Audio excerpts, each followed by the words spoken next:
ఈ రోజు మన శివాలయం గోశాలయందు సుమారు 4 సంవత్సరాల సంది ఈ గోశాల నడిపిస్తున్నాము. ఇంతవరకు ఎలాంటి ఈ అగాధ్యమైన కార్యక్రమాలు ఇక్కడ జరగలేదు. ఇంత పాపాత్ములయ్యి ఈనాడు ఈ గోశాలని ఈ కంటిలో పెట్టుకొని ఈ గోశాలని ఈనాడు రాత్రి ఎప్పుడు ఏ టైంకి ఏం చేసినో తెలియదు. 3 ఆవులని ఇక్కడ ఒక ఆవుని ఇక్కడ తాడు కోసేసిండ్రు, ఇక్కడ ఒక తాడు కోసేసిండ్రు, ఇక్కడ ఈ తాడు కోసేసి 3 గోమాతలని ఇక్కడ నుంచి తరలించి తీసుకుపోయిండ్రు. ఈ 3 గోమాతలకు మందు పెట్టి మత్తు మందు పెట్టి గోమాత లక్ష్మీదేవి ఫస్ట్ మా గోశాలకు ఇది ఫస్ట్ ఈ తల్లి నా తల్లి, ఈ తల్లిని చంపారు. ఇగో ఈ తల్లి కూడా చచ్చేటట్టుంది, ఆ తల్లి కూడా చచ్చేటట్టుంది. ఇంత పాపంగా ఈ ముండా కొడుకులు నాశనం అయిపోతున్నారు.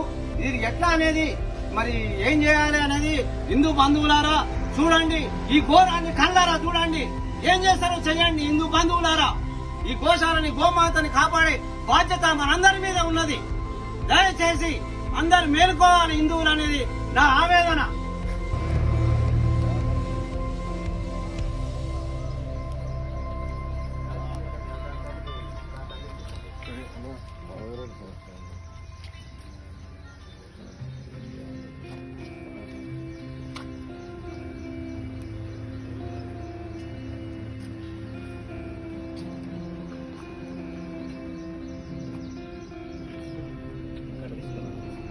ఈ రోజు మన శివాలయం గోశాలయందు సుమారు 4 సంవత్సరాల సంది ఈ గోశాల నడిపిస్తున్నాము. ఇంతవరకు ఎలాంటి ఈ అగాధ్యమైన కార్యక్రమాలు ఇక్కడ జరగలేదు.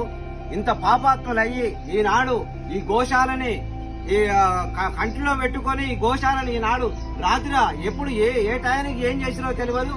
3 ఆవులని ఇక్కడ ఒక ఆవుని ఇక్కడ తాడు కోసేసిండ్రు, ఇక్కడ ఒక తాడు కోసేసిండ్రు, ఇక్కడ ఈ తాడు కోసేసి 3 గోమాతలని ఇక్కడ నుంచి తరలించి తీసుకుపోయిండ్రు. ఈ 3 గోమాతలకు మందు పెట్టి మత్తు మందు పెట్టి గోమాత లక్ష్మీదేవి ఫస్ట్ మా గోశాలకు ఇది ఫస్ట్ ఈ తల్లి నా తల్లి, ఈ తల్లిని చంపారు. ఇగో ఈ తల్లి కూడా చచ్చేటట్టుంది, ఆ తల్లి కూడా చచ్చేటట్టుంది. ఇంత పాపంగా ఈ ముండా కొడుకులు నాశనం అయిపోతున్నారు. ఇది ఎట్లా అనేది మరి ఏం చేయాలి అనేది హిందూ బంధువులారా చూడండి, ఈ ఘోరాన్ని కళ్ళారా చూడండి, ఏం చేస్తారో చెయ్యండి. హిందూ బంధువులారా ఈ గోశాలని గోమాతని కాపాడే బాధ్యత మనందరి మీద ఉన్నది. దయచేసి అందరు మేలుకోవాలి హిందువులు అనేది నా ఆవేదన.